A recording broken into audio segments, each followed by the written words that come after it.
resting place of my Aunt Fran. My Aunt Fran was a distant relative of my mother's, and during the 60s, when my brother and sister and I were growing up, one of the places we would always stop on our trip up the East Coast was Aunt Fran's house in Westport, Connecticut.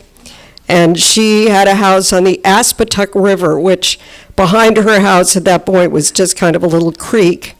And she had no grass in her yard because she would feed the ducks, and the ducks would come up and they ate all the grass in the yard. And as children, one of the most thrilling things about Aunt Fran's house is that she had popsicles in the freezer. And in those days, the freezer on the refrigerator was a door in the lower part of the refrigerator. And we could walk in there and step on the pedal and gorge ourselves on popsicles.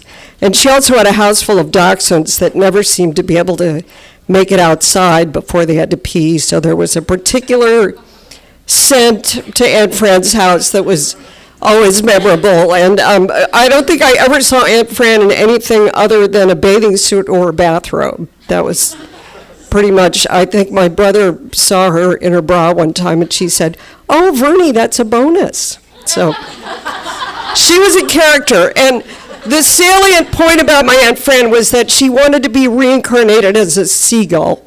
That was very important to her. She loved the ocean. She loved birds. She wanted to be a seagull. And when she passed away, it was very sad because her doctors had embezzled all of her money, and she died poor, and my mother was her only relative. And we received in the mail one day a box about this big, addressed to Mrs. Junn, David, my mother, and with Aunt Fran's return address. And the box kind of got put up on the top of a shelf, and we didn't really think about it much. And then the house was getting cleaned out. We had a bathroom downstairs with a shower that nobody ever used, and all this stuff just got shoved in the shower. And my sister's cleaning it out one day, and she finds this box. She looks at my father and says, "What is this box from Aunt Fran?" And my father kind of blanches and gets this weird look on his face. And she goes, "Oh, it is Aunt Fran." It was Aunt Fran's ashes. So for the next 10 years, we're going, well, you guys live in New England. You're going to take Aunt Fran up and you're going to deposit her ashes in the ocean so she can be close to the water and can become a seagull. And it never seemed to happen, but it finally happened up in Maine, where we go to camp every summer, my entire family and I.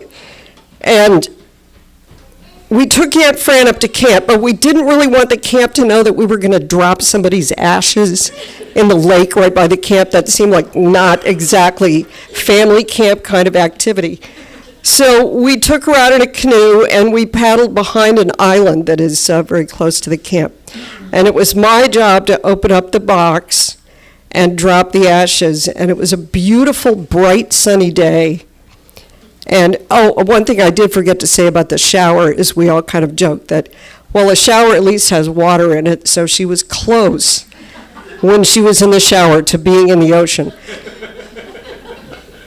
I opened the box, and I leaned over the canoe, and I spread Aunt Fran's ashes in the water, and the sunlight captured all of the little, I don't know how to describe it, nooks and crannies, flat surfaces, and it just turned into this beautiful, glowing, sparkling mass in the water.